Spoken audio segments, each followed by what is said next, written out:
All right, let's get right into it. We're going to talk about a kind of intelligence that, you can't measure with a test. It's not something they teach you in school. It's this profound ability that's really forged by necessity, and a lot of people have it, but they've never had a name for it. Today, we're diving into what's called traumatic intelligence. You know that feeling, right? You walk in and there's just this subtle shift in the air. A tension you can't quite put your finger on, but you feel it in your bones. Well, if that sounds familiar, it turns out it's probably not just some random gut feeling. It might just be the first clue to a really misunderstood kind of smarts. And yeah, there's a term for it: traumatic intelligence. Now look at that word right there in all caps: adaptation. That is the most important word on this slide. This isn't a disorder, it's not a flaw, it's what scientists are now describing as this incredible rewiring of the brain, a whole set of advanced skills that develop when a young nervous system had to get really, really good at navigating a complicated world just to stay safe. So, how in the world does this even happen? I mean, how can a difficult environment actually sharpen the mind instead of just, damaging it? Well, the answer is all about the brain's incredible ability to change itself, its neuroplasticity.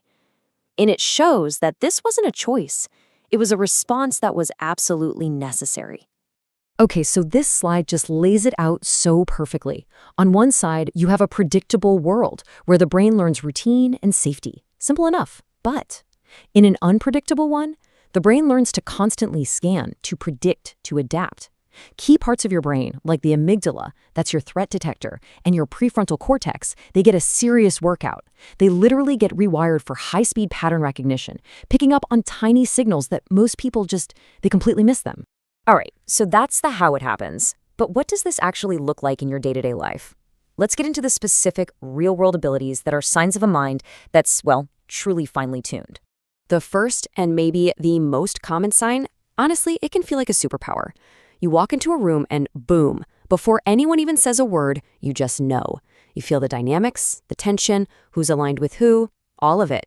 And just to be super clear, this isn't magic. It's not some mystical intuition. As you can see here, it's just high-speed data processing. Your brain was trained from very early on to scan for emotional data as a survival tool. What neuroscientists are finding is that people with these experiences often have what they call hyperactivated mirror neuron systems. That's a fancy way of saying your brain is exceptionally good at tracking those tiny, fleeting micro-expressions or shifts in vocal tone that give away what's really going on beneath the surface. Now, let's talk about a sign that might sound a little backwards at first. It's when chaos breaks out and everyone else is starting to panic, but something inside of you just gets incredibly calm and focused. You don't freeze up, you adapt. And this quote explains exactly why.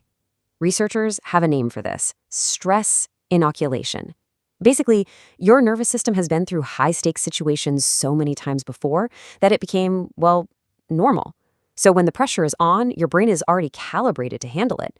What feels like overwhelming chaos to other people, to you, just looks like another puzzle that needs to be solved. The third sign is this incredibly intense form of empathy. It's when you feel someone else's emotional state so deeply, so powerfully, that it literally feels like it's happening inside your own body. Yeah, this is what's known as hyperempathy, or more specifically, somatic empathy. And it comes from a deep-seated, baked-in need to constantly track the emotional states of the people around you. Your nervous system literally learned to absorb emotional information involuntarily. It's like a world-class musician who can't not hear a single note played out of tune in a massive orchestra. You just feel it. You can't turn it off.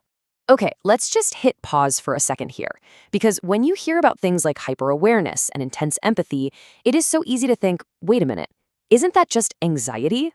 Aren't we just putting a positive spin on being too sensitive?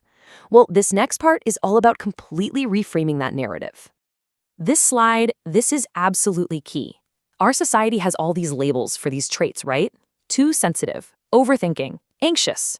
But what if we've been getting it all wrong? Too sensitive is actually deep empathy and perception. Overthinking is just advanced pattern recognition. Anxious is really heightened awareness and threat detection. And even being called antisocial, often that's just a neurological preference for deep, meaningful connection over draining small talk. And that leads us right to this. Let's be perfectly 100% clear. These are not character flaws. They're not weaknesses you need to somehow fix. No, they are genuine, bona fide adaptations. They're the story of a brain's incredible power to respond and literally rebuild itself based on the world around it. But of course, we have to be honest. This intelligence, it's a duality. It was forged in difficulty, and we have to acknowledge that it comes at a cost. But inside that cost, there is also, without a doubt, a profound gift. So, what's the cost? Well, it's a nervous system that was never built with an off switch, one that really struggles to find genuine rest. It's feeling the world with an intensity that can be just exhausting. So, what's the gift? It's the profound wisdom that only comes from that kind of experience. It's that deep empathy and a capacity for compassion that you just can't teach in a classroom. Let's end on this thought because it says it all just perfectly. Your brain is not broken. It is finely tuned. It's a radar that never stops scanning, an engine that never quite idles down. This is the architecture of a mind that was asked to do something extraordinary, and it rose to meet that demand. That is not a disorder. That is a powerful, powerful adaptation. So if any of this, any of it at all, resonated with you, the point isn't to get stuck on how you got here. The past, that's what forged this intelligence. The future, that's what you choose to build with it.